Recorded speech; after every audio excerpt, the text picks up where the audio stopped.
Little Red Riding Hood. Once upon a time there lived a sweet little girl in a cottage with her mother. Not far away lived her old grandmother, who loved her dearly and often brought her toys and gifts. One day she went to the market and came home with a red cap and cloak for her little granddaughter. The child liked them so much that she wore them everywhere she went.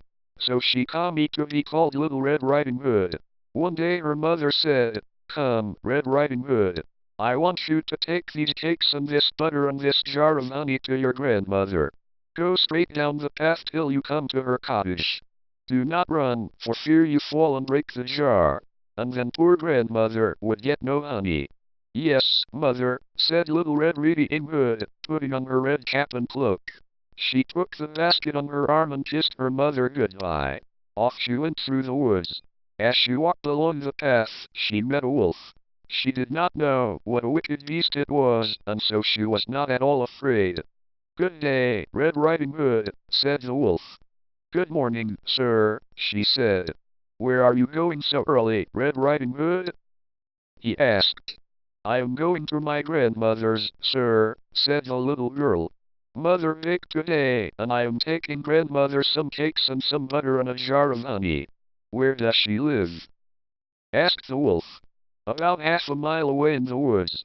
The cottage stands under a great oak tree, and there are nut bushes nearby." "I will go to see her some day," said the wolf. He thought, if only those ones a little farther on. And so she wandered about till she was deep in the woods.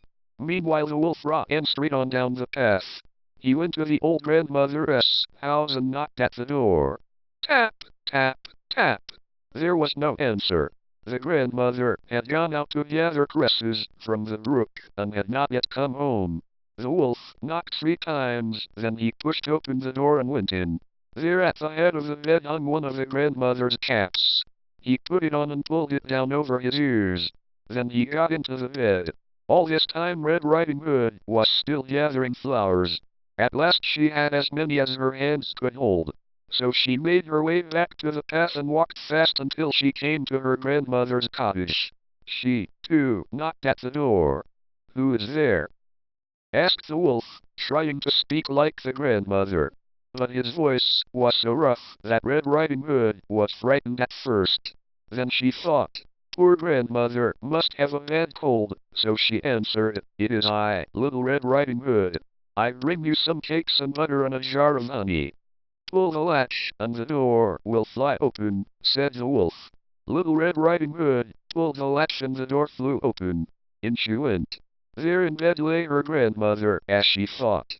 The wolf had drawn the cover up so that she could only see his head. He had pulled the nightcap as far over his face as he could, but his great eyes were shining out. Red Riding Hood put the basket on the table. Then she went to the bedside.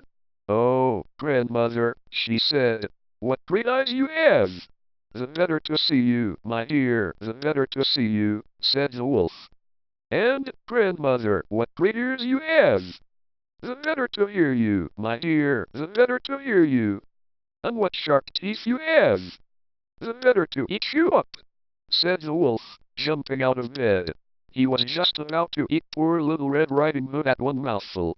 But at that minute the door flew open. In came some woodcutters and behind them the grandmother. The men had seen the wolf talking to the little girl. Fearing that he meant harm, they followed him, and on the way they met the grandmother coming home. One blow from a woodcutter's sharp axe and the wicked wolf lay dead on the floor. And of one thing you may be sure, Little Red Riding Hood never stopped in the woods again to talk with the wolf.